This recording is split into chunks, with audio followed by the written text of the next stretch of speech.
우리 주 예수 그리스도께서 아버지의 말씀을 날마다 양식으로 삼으셨던 것과 같이 참 저희도 이 하나님의 말씀을 저희의 영원한 양식과 음료로 삼아 걸을 수 있도록 저희를 인도하여 주시옵소서. 참 저희의 모든 참된 힘과 지혜가 오직 아버지의 말씀에서 오는 것임을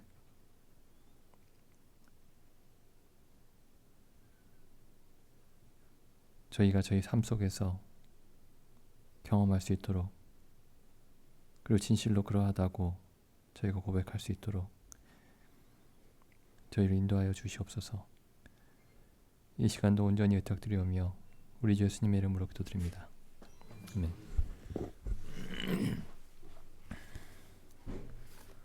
마태복음 말씀 보겠습니다. 마태복음 26장 57절부터 읽어보겠습니다. 예수를 잡은 자들이 끌고 대제사장 가야바에게로 가니 거기 서기관과 장로들이 모여 있더라. 베드로가 멀찍이 예수를 쫓아 대제사장의 집들에까지 가서 그 결국을 보려고 안에 들어가 하숙들과 함께 앉았더라. 대제사장들과 온 공회가 예수를 죽이려고 그를 칠 거짓 증거를 찾으매 거짓 증인이 많이 왔으나 얻지 못하더니 후에 두 사람이 와서 가로되 이 사람의 말이 내가 하나님의 성전을 헐고 사흘에 지을 수 있다 하더라 하니 대제사장이 일어서서 예수께 묻되 아무 대답도 없느냐. 이 사람들의 너를 치는 증거가 어떠하뇨 하되 예수께서 잠잠하시거늘 대제사장이 가로되 내가 너로 살아계신 하나님께 맹세하게 하노니 내가 하나님의 아들 그리스도인지 우리에게 말하라. 예수께서 가라사대 내가 말하였느니라. 그러나 내가 너희에게 이르노니 이후에 인자가 권능의 우편에 앉은 것과 하늘 구름을 타고 오는 것을 너희가 보리라 하시니 이에 대제사장이 자기 옷을 찢으며 가로되 저가 참람한 말을 하였으니 어찌 더 증인을 요구하리요. 보라 너희가 지금 이 참람한 말을 들었도다. 생각이 어떠하뇨. 대답하여 가로되 저는 사형에 해당하니라 하고 이에 예수의 얼굴에 침뱉으며 주먹으로 치고 혹은 손바닥으로 때리며 가로되 그리스도야 우리에게 선지자 노릇을 하라. 너를 친 자가 누구냐 하더라. 이 인류의 역사상 유일하게 완전한 의인,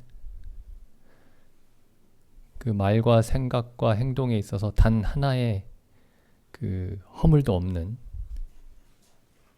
완전한 의인에 대해서 세상이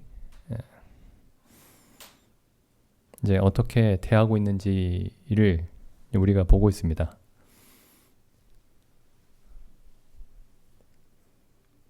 그러니까 둘도 없는 장면이죠.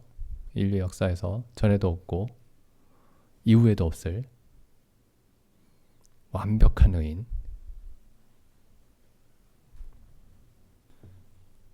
사실 굉장히 이제 절망적인 순간입니다.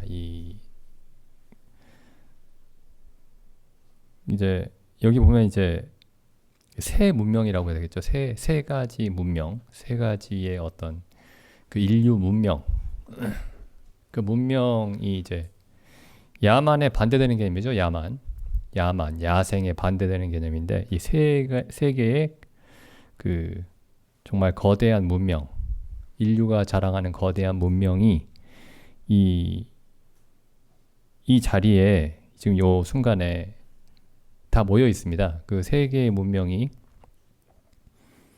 이제 히브리 문명, 그 다음에 그리스 문명, 그 다음에 로마 문명이죠. 그래서 예수님이 십자가에 달리실 때에 이 세 개의 말로, 세 가지 언어로 십자가에 유대인의 왕 이렇게 기록이 되어 있었죠. 요한복음 19장 19절에 빌라도가 패를 써서 십자가 위에 붙이니 나사렛 예수 유대인의 왕이라 기록되었더라. 예수의 못 박히신 곳이 성에서 가까운 고로 많은 유대인이 이 패를 읽는데 히브리와 로마와 헬라 말, 그리스 말이죠. 히브리와 로마와 헬라 말로 기록되었더라. 나사렛 예수 유대인의 왕. 유대인의 왕이라는 말은 이제 뭐 로마인들과 헬라인들은 무슨 말인지 몰랐겠지만은 유대인들은, 히브리인들은 알고 있죠. 유대인의 왕. 히브리인들은 예수님이 유대인의 왕이라는 걸 인정하지 않은 거죠. 인정하지 않은 건데 여기 예수님이 내가 유대인의 왕이다 이렇게 주장을 하신 거죠. 내가 마지막 유대인의 왕이다. 마지막 다윗의 후손이다. 내가 메시아 그리스도다. 내가 하나님의 아들이다. 이렇게 말씀하신 거죠. 어쨌든 여기 이제 히브리와 로마와 헬라인들이 다 모였습니다. 이 십자가 처형 장면에. 그러니까 당시에 세계가 모인 거예요. 전 세계가 모인 겁니다. 사실상. 근데 히브리인들이 자랑하는 것은 뭐였냐면은 신에 대한 지식이죠. 신에 대한 지식. 로마인들이 자랑했던 게 뭐냐면 법입니다. 법. 법치. 공정한 법. 헬라인들이 자랑했던 것은 지혜입니다. 그러니까 인류가 자랑하는 신에 대한 지식과 공정한 법과 지혜, 이것들이 다 모여서 뭘 했냐면은 의인을 알아보지 못했습니다.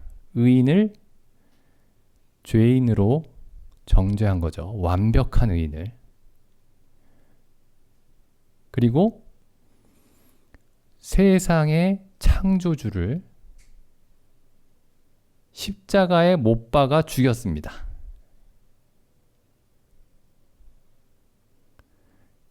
그러니까 히브리인들이 자랑했던 신에 대한 지식이나 로마인들이 자랑했던 공정한 법이나 법체계나 헬라인들이 자랑했던 철학이 하나님을, 의인을 알아보는데 완전히 무력했던 거죠.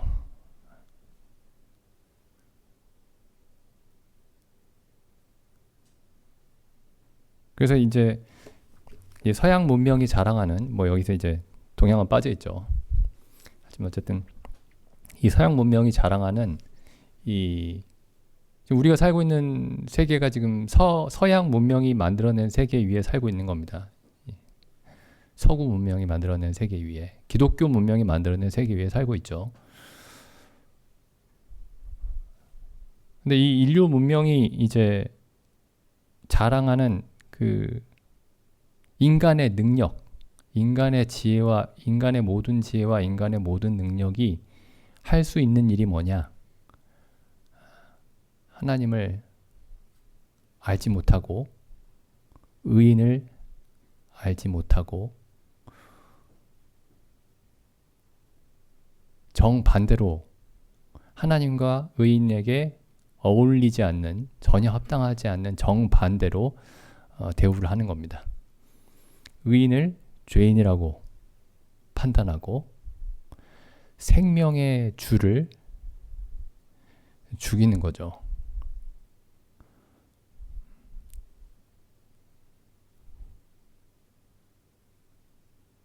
그래서 이 십자가 사건이 사실은 모든 인류에 대한, 그러니까 예수님이 죽으신 사건이지만은 이게 모든 인류가 자랑하는 것들에 대한 심판인 겁니다. 그 자랑의 아무런 근거가 없다.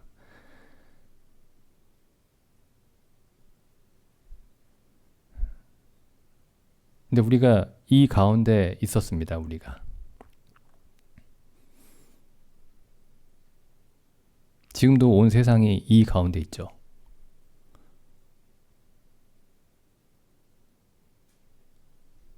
하나님에 대해서 안다라고 말합니다. 기독교인들이. 세상의 기독교인들이.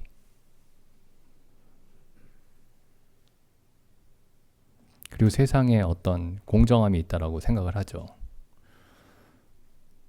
그 세상에 어떤 지혜가 있다라고 생각을 합니다.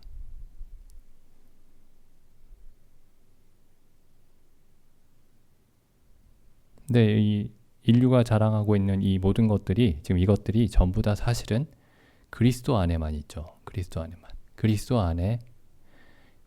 안에 참된 하나님을 아는 지식이 있고 그리스도 안에 참된 의로움이 있고 그리스도 안에 참된 지혜와 지식이 있죠.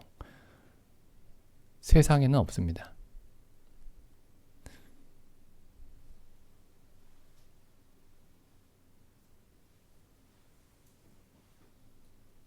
그래서 여기 이 마태복음 26장 이 장면을 볼 때마다 야, 사람이 세상이 가진 것들이 세상이 자랑하는 능력과 지혜가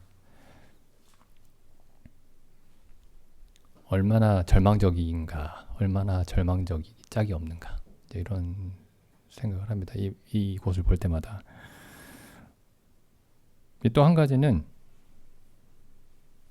이제 의인이 이제 하나님을 아는 의인이 세상에서 어떤 대우를 받게 되는가를 예수님의 이 십자가 사건이 보여주고 있습니다.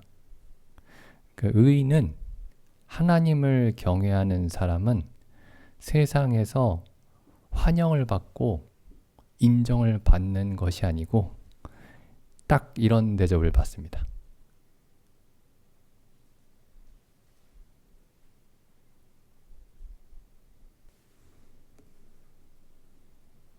물론 이제 우리가 세상에서 어떤 어려운 일을 당할 때 그 이유가 예수님과 같은 이유만 있지는 않죠. 이 베드로전서 말씀 보시면은 우리가 세상에서 어떤 어려운 일이 있을 때 거기에는 이제 두 가지 이유가 있습니다. 예수님께는 한 가지 이유밖에 없었는데 하나님을 경외한다라는 이유만으로 예수님은 고난을 당하셨는데 우리는 사실 이유가 두 가지가 있습니다. 하나는 여기 베드로전서 2장 보시죠. 2장 19절 애매히 고난을 받아도 그 애매히가 뭐죠? 그 이유 없이 애매히 고난을 받아도 하나님을 생각함으로 슬픔을 참으면 이는 아름다우나 죄가 있어 매를 맞고 참으면 무슨 칭찬이 있으리요. 오직 선을 행함으로 고난을 받고 참으면 이는 하나님 앞에 아름다우니라. 그래서 이제 예수님은 선을 행함으로 고난을 받고 참으셨죠. 뭐 우리도 선을 행함으로 선을 행한다면은 고난을 받게 될 겁니다. 근데 여기 보면 또 하나의 이유가 있어요. 이런 이유로 고난을 받으면 안 되겠지만 이제 죄가 있어 매를 맞는 경우도 있습니다. 그래서 이제 사도 베드로가 이제 성도들에게 죄가 있어 매를 맞고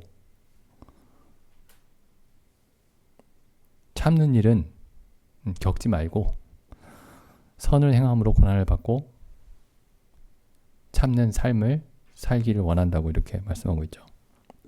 그래서 예수님 이제 21절에 보면 예수님의 고난을 말씀하고 있습니다. 21절에 보면 이를 위하여 너희가 부르심을 입었으니 이를 위하여가 뭐냐면은 선을 행하기 위하여에 뭐가 또 하나 더해져 있죠. 선을 행함으로 고난을 받고 참기 위하여. 그죠?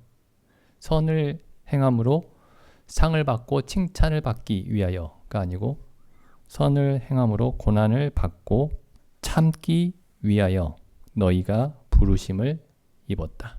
이렇게 돼 있죠. 너희가 부르심을 입었으니 그리스도도 너희를 위하여 고난을 받으사 너희에게 본을 보여 그 자취를 따라오게 하려 하셨느니라. 근데 우리는 막연하게 이제 의를 행하면 선을 행하면은 좋은 일이 계속 벌어지고 좋은 대우를 받게 되고 뭐 이렇게 생각을 하지만은 성경에서는 예수님이 고난을 받으시고 선을 행함으로 고난을 받으셨다. 그리고 우리에게 그 자취를 따라오게 하려 하셨다. 이렇게 말씀하고 있죠.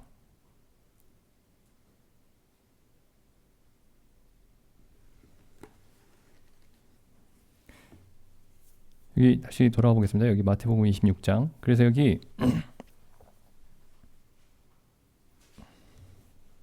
우리에게 이제 뭐 예수님이 고난을 당하신 이 사건이 누구나 그리스도인이면 다 알고 있는, 가장 잘 알고 있는 일이지만은 이 사건을 좀 생각하면은 왜 완전한 의인이신데 항상 선을 행하신 분인데 어떻게 이렇게 고난과 핍박을 받으실 수가 있는가, 이런 좀 기이하다는 생각이 듭니다. 이 말씀을 볼 때마다.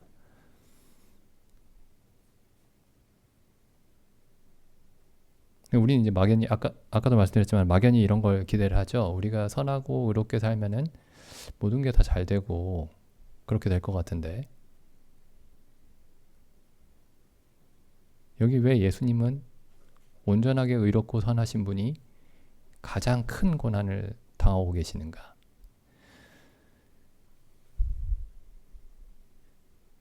이 부분에 대해서 좀 생각을 해봐야 됩니다. 근데 이게 예수님에게만 나타난 일이 아니죠. 그 성경이 처음부터 그 말씀하고 있는 내용입니다. 처음에 아벨은 의인이었고 가인은 죄인이었죠. 그래서 아벨이 칭찬을 받고 가인이 어려움을 겪은 게 아니고 아벨이 죽임을 당했습니다. 가인에게. 그 이후에 계속 이어지는 일이 이제 다 그런 일이죠. 하나님을 경외하는 사람들에게 계속 어려운 일이 벌어집니다. 하나님을 경외한다는 이유로. 물론 이제 그 성경에 나오는 하나님의 사람들이 자신들의 죄 때문에 혹은 자신들의 허물 때문에 자신들의 어리석음 때문에 어려움을 당하는 경우도 있지만은 거의 대부분의 경우에 있어서 하나님을 경외한다는 이유만으로 어려운 일을 겪습니다. 다윗도 마찬가지죠. 다윗도 이제 사울에게 쫓김을 당하고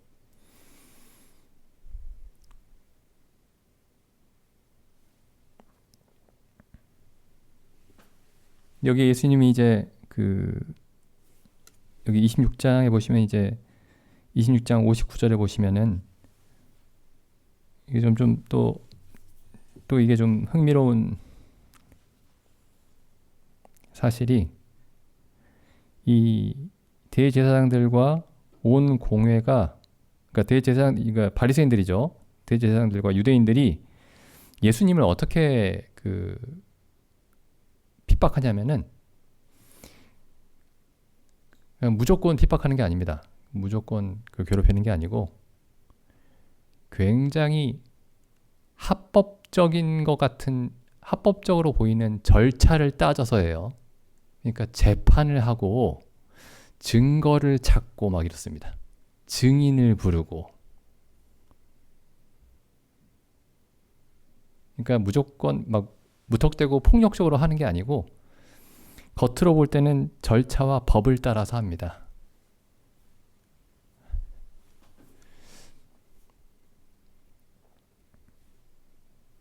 여기 59절 보면 이렇게 돼 있죠. 대제사장들과 온 공회가 예수를 죽이려고 그냥 죽이면 되는데 그렇게 하지 않죠. 그를 칠 거짓 증거를 찾음에 그래서 거짓 증인이 많이 왔습니다.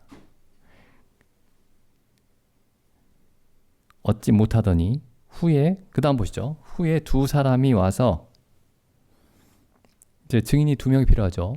2명 이상이 율법에서 두세 증인이 와서 이렇게 얘기를 합니다. 두 사람이 얘기를 했어요. 가로되 이 사람의 말이 내가 하나님의 성전을 헐고 사흘에 지을 수 있다 하더라. 이거 어디서 많이 들어본 얘기죠? 예수님이 이렇게 말씀하셨죠.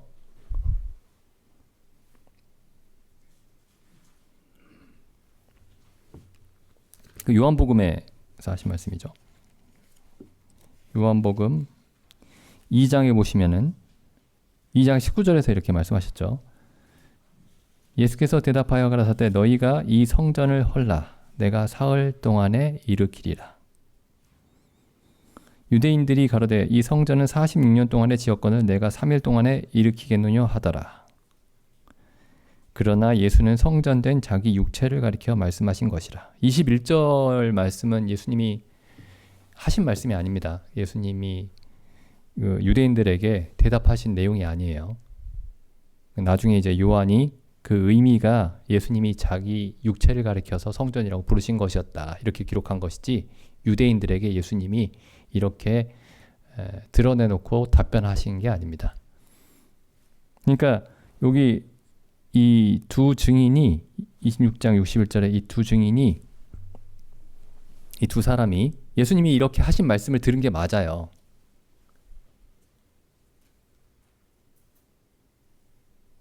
그런데 이 사람들이 예수님이 무슨 의미로 이런 말씀을 하셨는지는 전혀 모르는 거죠.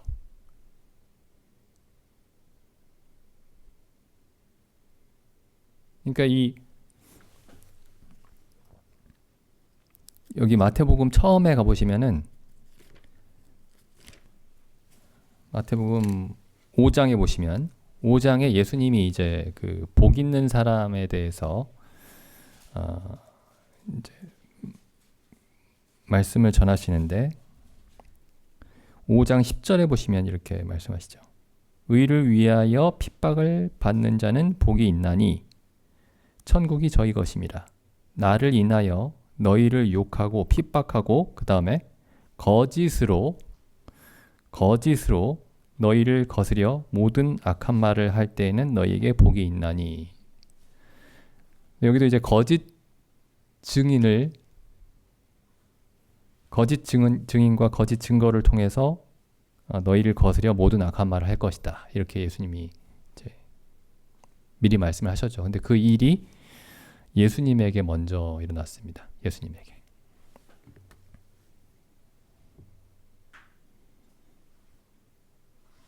그래서 여기 26장에 보시면 다시 돌아가 보시면 그래서 이 26장 61절에 이 두 사람이 하는 말이 그 말은 맞아요.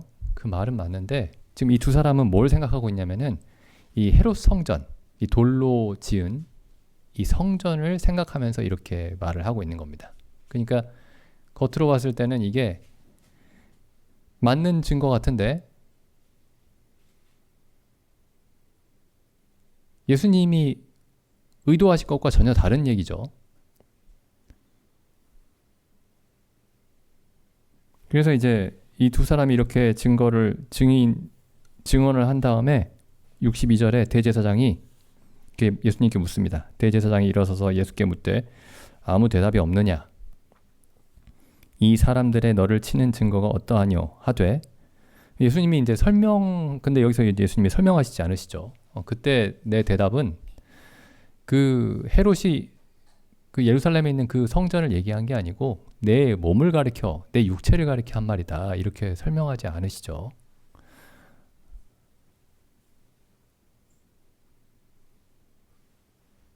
설명해봐야 이해할 수가 없으니까요. 첫 번째 이유고 두 번째 이유는 예수님이 십자가에 죽기로 결심을 하셨기 때문입니다.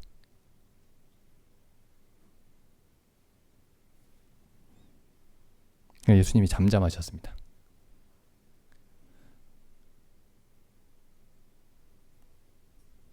그러니까 예수님이 잠잠하시니까 대제사장이 다시 한번 묻죠. 대제사장이 가로되 내가 너로 살아계신 하나님께 맹세하게 하노니 내가 하나님의 아들 그리스도인지 우리에게 말하라.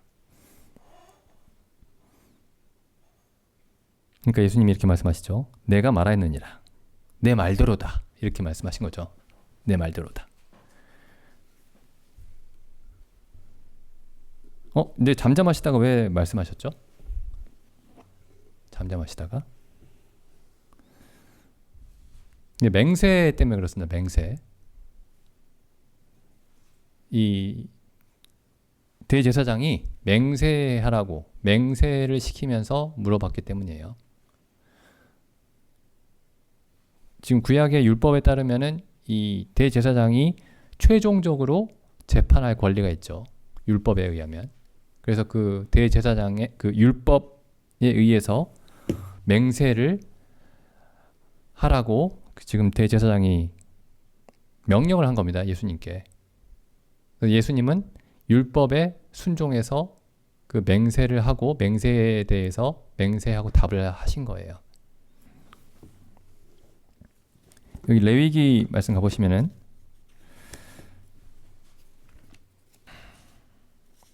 레위기 5장에 보면 이 맹세에 관한 말씀이 있죠.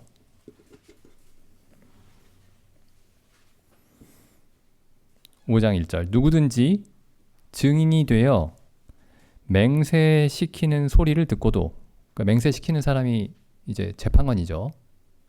가장 높은 재판관이 대제사장입니다. 누구든지 증인이 되어 맹세시키는 소리를 듣고도 그 본 일이나 아는 일을 진술치 아니하면 죄가 있나니. 그래서 이 율법에 따라서 예수님이 대제사장이 맹세를 시키니까 예수님이 맹세에 따라서 답을 하신 겁니다. 잠잠하고 계시다가. 근데 예수님이 맹세하지 말라고 가르치셨죠. 맹세하지 말라.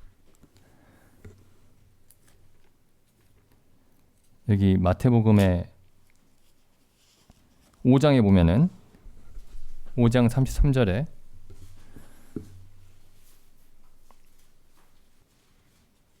또 옛사람에게 말한 바 헛 맹세를 하지 말고 내 맹세한 것을 주께 지키라 하였다는 것을 너희가 들었으나 나는 너희에게 이르노니 도무지 맹세하지 말지니. 어떤 일에도 맹세하지 마라. 어떤 일에도 맹세하고 답하지 마라. 어떤 일에도 맹세하고 말하지 마라. 근데 이제 그 대제사장이 예수님께 맹세하게 하노니 하면서 이제 답을 얻어낸 거예요. 그러니까 여기 지금 맹세하지 말라는 말씀이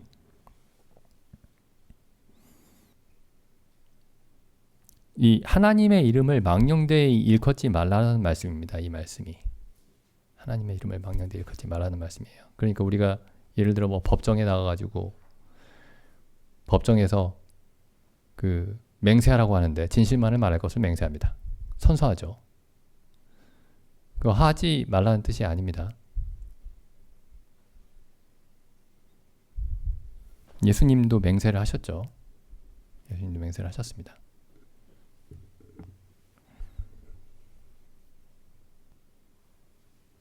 다시 여기 돌아가 보겠습니다. 여기 마태복음 26장 64절.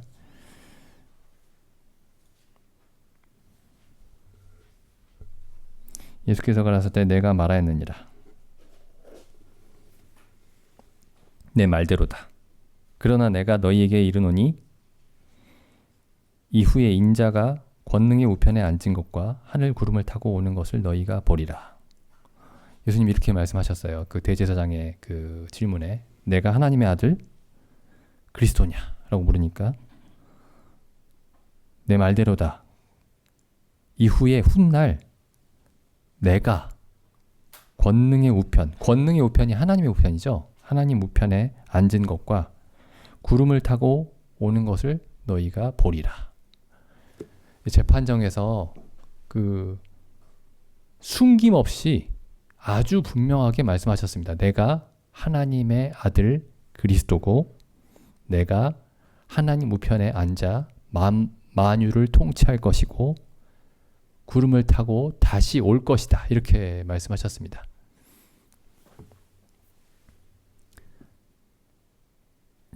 이 시편에 가보겠습니다.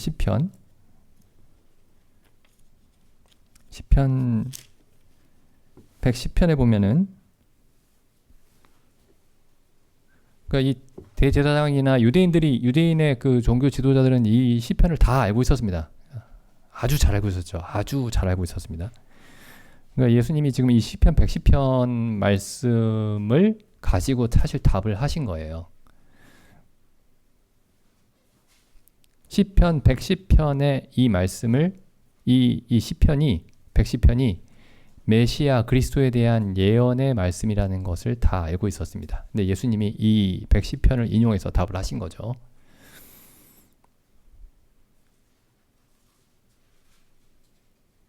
여호와께서 내 주에게 말씀하시기를 다윗이 내 주에게 이렇게 얘기를 하죠. 여호와께서 내 주에게 말씀하시기를 내가 내 원수로 내 발등상 되게 하기까지 너는 내 우편에 앉으라 하셨도다. 그래서 이게 지금 그리스도에 대한 그 예언이죠. 그 다음에 5절도 보면은 주의 우편에 계신 주께서 이렇게 돼 있죠. 주라는 말이 2번 쓰이고 있죠. 그래서 예수님이 지금 이 구절을 가지고 유대인들에게 질문하시죠. 그 앞에 가보시면은 마태복음 22장 41절에 보시면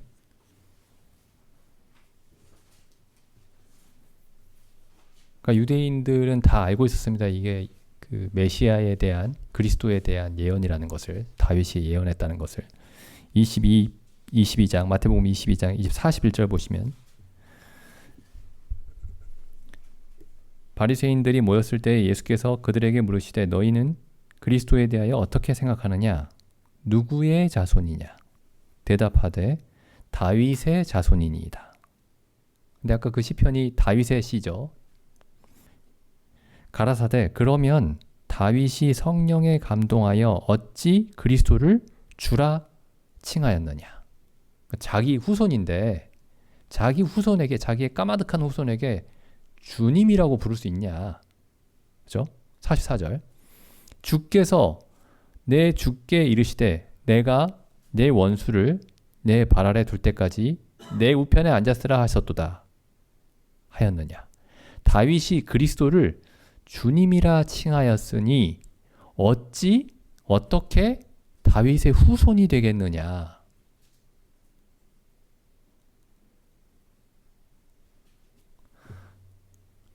이렇게 질문을 하니까 사람들이 답을 못하는 거예요. 그 유대의 종교 지도자들이, 성경을 다 아는 사람들이. 이게 뭘까요? 그리스도가 다윗의 후손인데 어떻게 자기 후손에게 주님이라고 칭할까요? 유대인들이 이걸 정확하게 이해하지 못했던 겁니다. 이 다윗의 후손으로 오시는 분이 다윗의 후손이니까 사람이죠. 근데 다윗이 주님이라고 부르니까 하나님이시죠. 그러니까 하나님이 사람이 되어 오실 것에 대한 예언이었던 겁니다. 하나님이 사람이 되어 오실 것에 대한.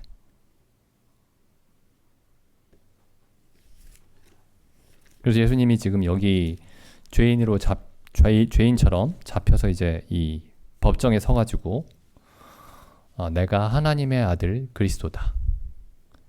그 다윗이 예언했던 그 그리스도가 바로 나다. 내가 하나님의 아들이고 내가 다시 올 것이다. 이렇게 말씀하신 것이죠. 그 다음에 내가 구름을 타고 올 것이다. 이 말씀도 또 유대인들이 마찬가지로 잘 알고 있는 다니엘서에 보시면요. 다니엘 7장입니다. 다니엘 7장.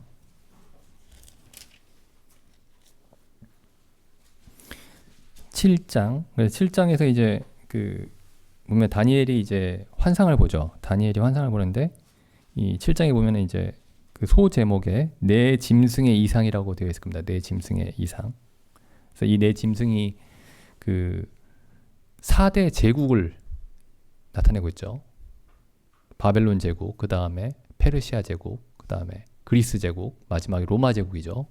그리고 로마 제국의 끝에 그리스도가 오실 것에 대해서, 그리스도가 오셔서 심판하실 것에 대해서 지금 다니엘이 그 환상을 보고 있습니다. 그게 7장 9절에 있죠. 7장 9절.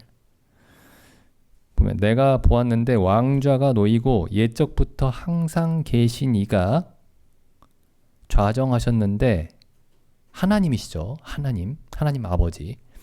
옛적부터 항상 계신 이가 좌정하셨는데 그 옷은 희기가 눈 같고 그 머리털은 깨끗한 양의 털 같고 그 보좌는 불꽃이요 그 바퀴는 붙는 불이며 불이 강처럼 흘러 그 앞에서 나오며 그에게 수종하는 자는 천사는 천천히요 그 앞에 시위한 자는 만만이며 심판을 베푸는데 책들이 펴 놓였더라. 그 다음에 13절 보시죠. 또 내가 또 밤 이상 중에 보았는데 인자와 같은 이가 하늘 구름을 타고 와서 옛적부터 항상 계신 자는 9절에 나왔죠. 옛적부터 항상 계신 자에게 나와 그 앞에 인도되매, 예수 그리스도시죠. 예수님이 이걸 인용을 하신 겁니다. 내가 구름을 타고 하늘 구름을 타고 오는 것을 너희가 보리라, 이렇게 말씀하신 거죠. 그에게는 이제 그리스도에게죠. 인자에게 권세와 영광과 나라를 주고 모든 백성과 나라들과 각 방언하는 자로 그를 섬기게 하였으니, 그리스도를 섬기게 하였다. 하나님이 모든 나라와 백성들이 그리스도를 섬기게 하였다. 그 권세는 영원한 권세라. 옮기지 아니할 것이요 그 나라는 패하지 아니할 거리라. 이게 이제 5번째 제국이죠. 영원한 하나님의 나라. 그래서 마태복음 26장에 돌아와 보시면 예수님이 지금 이 다른 곳에도 있지만은 시편과 다니엘서를 인용하시면서 내가 바로 그 인자이고 내가 바로 그 그리스도다, 이렇게 분명하게 말씀하셨습니다.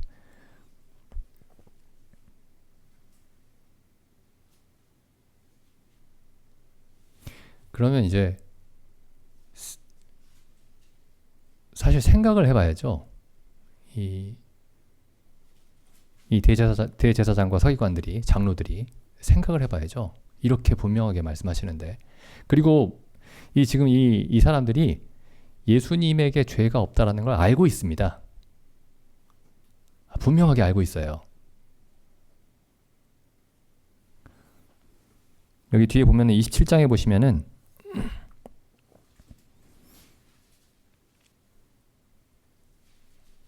(27장 17절에) 보시면 저희가 모였을 때 빌라도가 물어 가로되 너희는 내가 누구를 너희에게 놓아주기를 원하느냐, 바라바냐, 그리스도라 하는 예수냐 하니 이는 빌라도가 그들의 시기로 예수를 넘겨준 줄 알미러라. 그러니까 빌라도가 밖에서 봤을 때도 이건 시기심으로 넘겨준 것이지 죄를 확신하고 넘겨준 게 아니라는 것을 알았던 겁니다.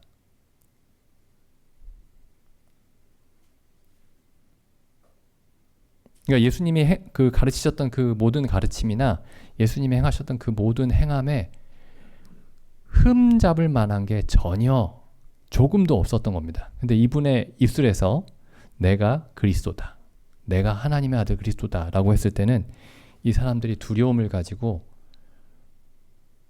이제 생각을 해야 되는데 그냥 죽이기로 마음 먹죠. 그러면서 26장 65절에 보면은 이에 대제사장이 자기 옷을 찢으며 가로되 저가 참남한 말을 하였으니 어찌 더 증인을 요구하리요. 보라 너희가 지금 이 참남한 말을 들어도다.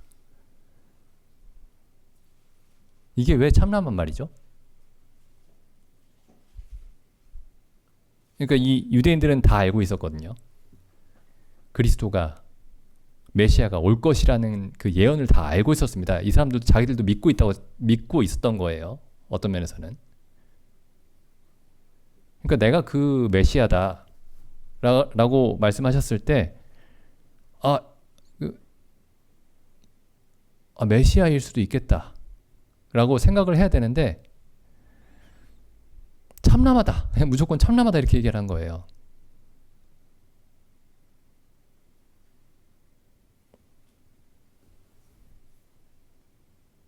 이게 여기 27장 18절에 보면은 그 이유가 뭐냐면은 다시 27장 18절 보시면은 시기심 때문이었습니다. 시기심 때문에 그 브레이크를 밟을 수가 없는 거예요.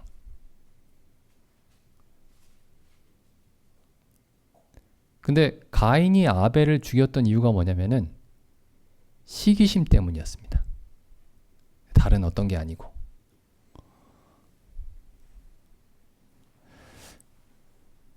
사단이 아담과 하와를 타락시킬 수 있었던 이유가 뭐냐면은 시기심을 불러일으킨 겁니다. 너희가 하나님처럼 될까봐 하나님이 그것을 먹지 못하게 하신 것이다.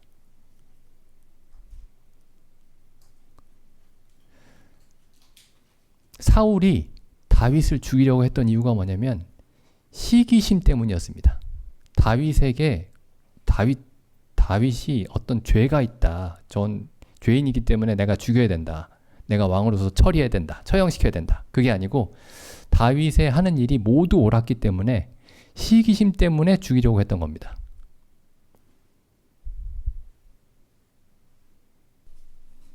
여기 사도행전 가보겠습니다. 사도행전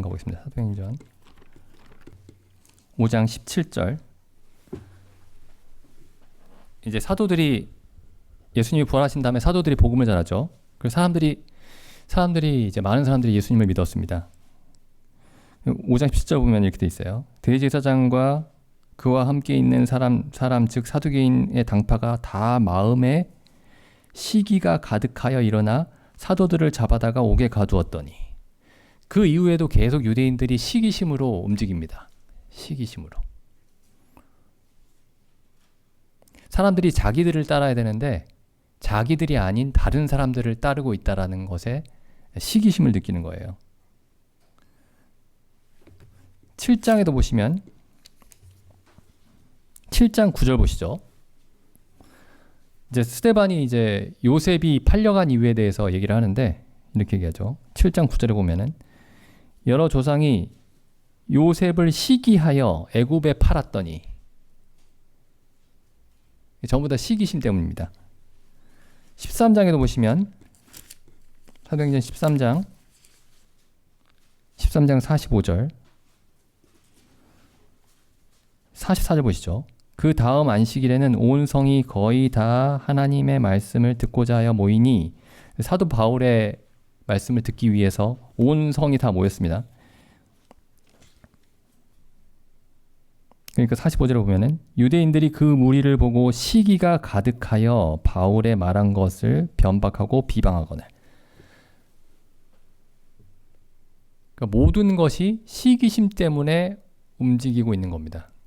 시기심 때문에.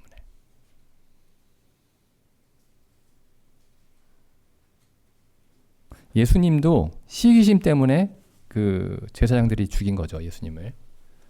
유대인들이 죽인 겁니다.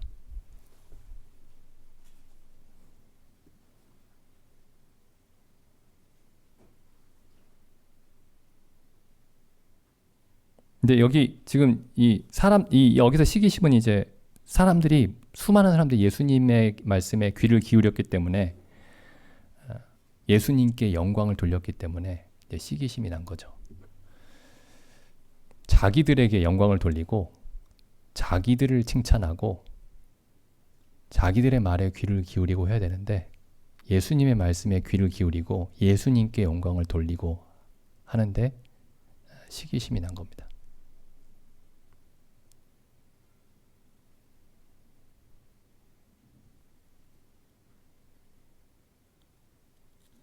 지금 이 유대인들이 원했던 게 뭐냐면은 유대인 지도자들이 영광을 취하고 싶었던 거예요. 자기들이. 근데 본래 영광은 예수 그리스도의 것이었습니다. 하나님의 아들 예수 그리스도의 것이었습니다. 오직 하나님의 것이었고 하나님이 하나님께 속한 영광을 아들 예수 그리스도에게만 주셨던 거죠. 근데 그 영광을 사람들이 자기의 것으로 취하기를 원했던 겁니다. 그랬기 때문에 예수님을 죽인 거예요. 결국에는. 그러니까 시기심이라는 게 뭐냐면 자기의 것이 아닌 것을 자기의 것으로 취하려고 하다가 생기는 마음이 시기심입니다.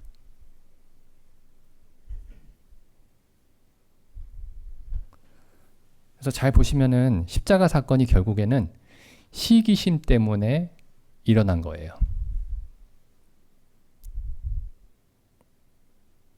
자기의 것이 아닌 것을 자기의 것으로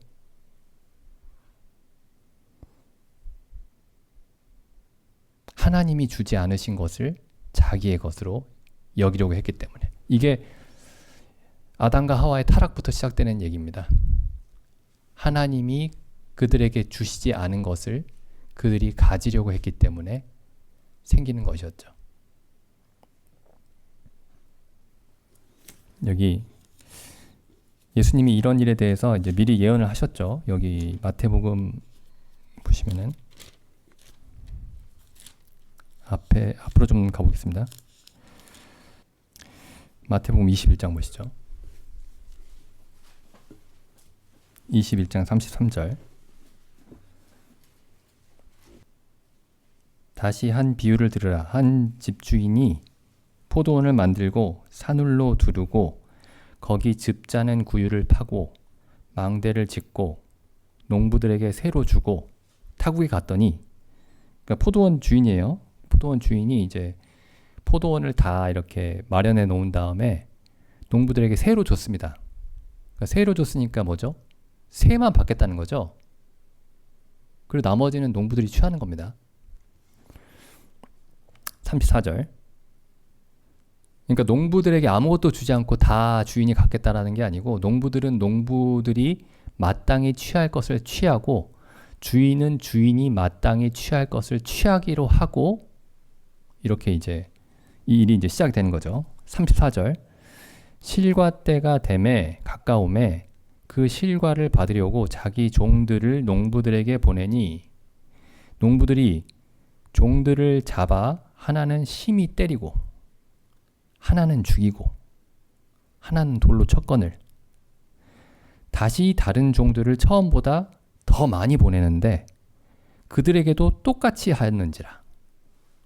이게 구약의 역사죠. 구약의 역사입니다. 하나님이 자기 백성들에게 선지자들을 계속 보내셨죠. 그래서 뭘 말씀하신 거냐면은 새를 달라. 너희가 마땅히 나에게 줘야 할 것을 내게 주라. 이렇게 말씀하신 거예요. 근데 다 죽였습니다. 선지자들을 치고 죽이고 그 다음에 37절에 마지막으로 어떻게 하셨냐면은 후에 자기 아들을 보내며 가로되 저희가 내 아들은 공경하리라. 왜 보내시는 거죠? 목적이 34절에 실과 때가 가까움에 그 실과를 받으려고 포도원 주인이 마땅히 받아야 할 것을 받으려고.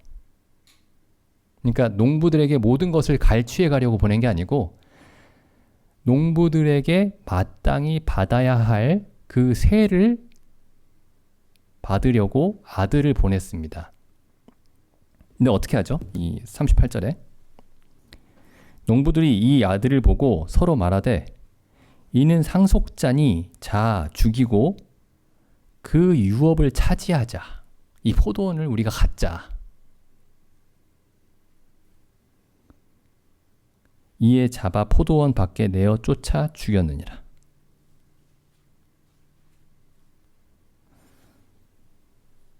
여기 지금 예수님이 비유로 말씀하셨는데, 예수님이 여기 포도원 주인이 이제 하나님이시죠. 하나님이 새로 받으려고 하시는 게 뭘까요?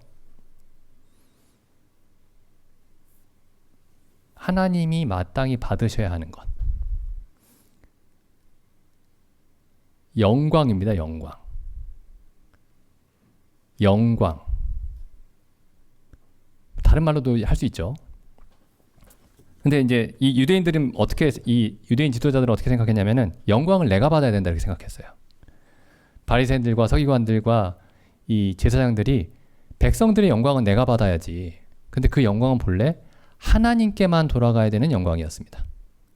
백성들이 내 말에 귀를 기울여야지. 근데 원래 사람들이 믿어야 하는 것은 그들의 말이 아니고 하나님의 말씀이었습니다. 하나님의 말씀. 근데 이걸 이 종교 지도자들이 가운데서 다 자기들이 취하기를 원했던 거예요.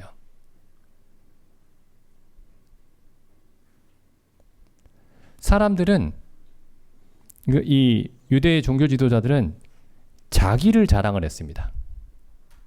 근데 자랑은 원래 누구만 할 수 있는 것이었냐면은 하나님만 하실 수 있었어요.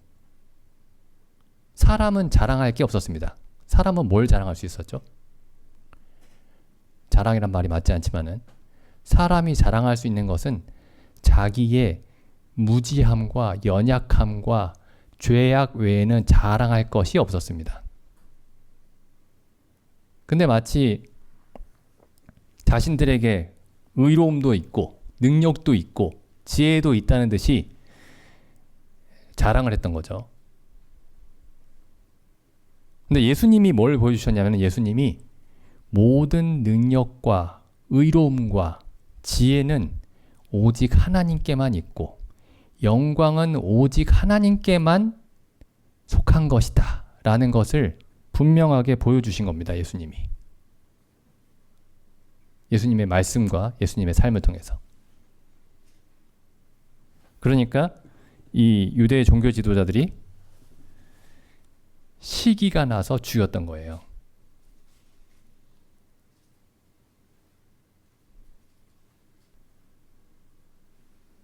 근데 한번 여기 이제 생각을 해보시죠. 여기 이 예수님의 비유를 보면서 우리는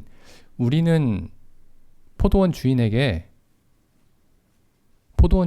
마땅히 받아야 할 그 실과를 드리고 있는가? 포도원 주인이 마땅히 받아야 할 사랑과 신뢰와 우리가 그분의 말씀을 마땅히 의지해야 할 바대로 온전히 의지하고 있는가? 아니면은 우리의 생각을 의지하고 있는가?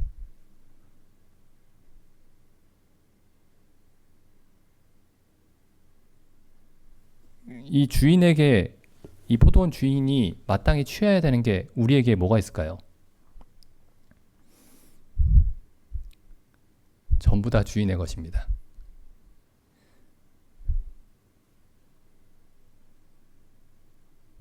우리에게 있는 의로움도 하나님의 의죠.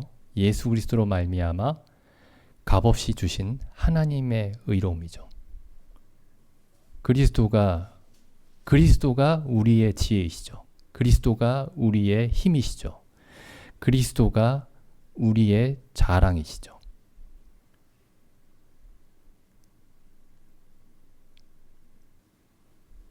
만약에 우리가 이제 어떤 사람이 이렇게 생각하지 않으면은 예수님의 재판정에 서 있는 이 대제사장들과 장로들과 바리새인들과 같은 입장에 서 있는 겁니다.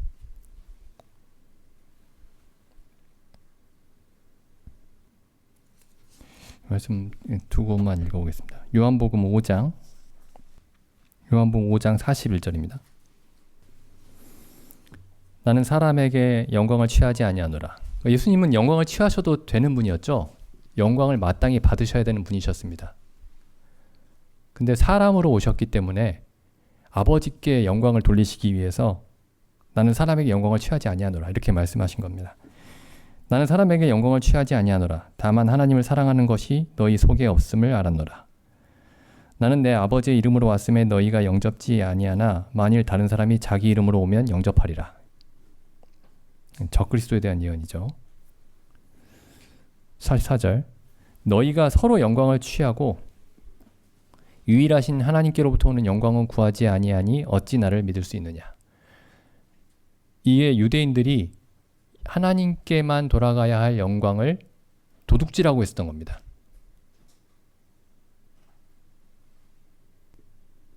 우리가 만약에 우리 자신이 가진 어떤 것에 대해서 우리가 지금까지 지내온 어떤 일에 대해서 조금이라도 어떤 자랑이나 그런 게 있다면은 하나님께 돌아가야 할 영광을 도둑질하는 것이죠. 고린도전서 말씀 보겠습니다. 1장 29절입니다. 이는 아무 육체라도 하나님 앞에서 자랑하지 못하게 하려 하심이라. 너희는 하나님께로부터 나서 그리스도 예수 안에 있고 예수는 하나님께로서 나와서 우리에게 지혜와 의로움과 거룩함과 구속함이 되셨으니 기록된 바 자랑하는 자는 주를 자랑하라 함과 같게 하려 함이니라. 그래서 우리에게서 모든 자랑을 제하시고 우리에게서 모든 영광을 제하시고 영광과 자랑을 마땅히 받으셔야 하는 분이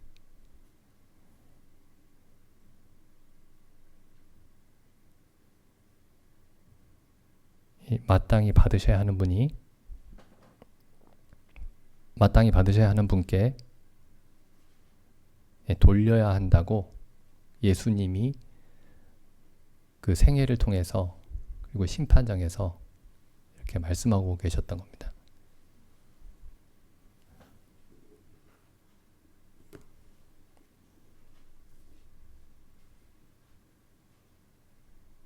그래서 우리가 그 예수님의 이 재판정에 서 있는 사람들을 보면서 어리석은 사람들이다, 악한 사람들이다.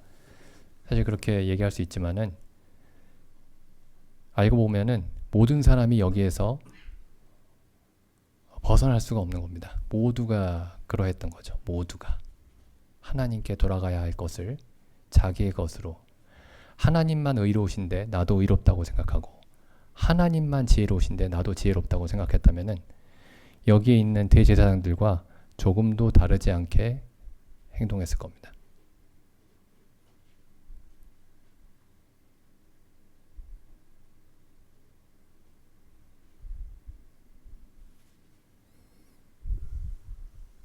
네, 기도드리고 마치겠습니다.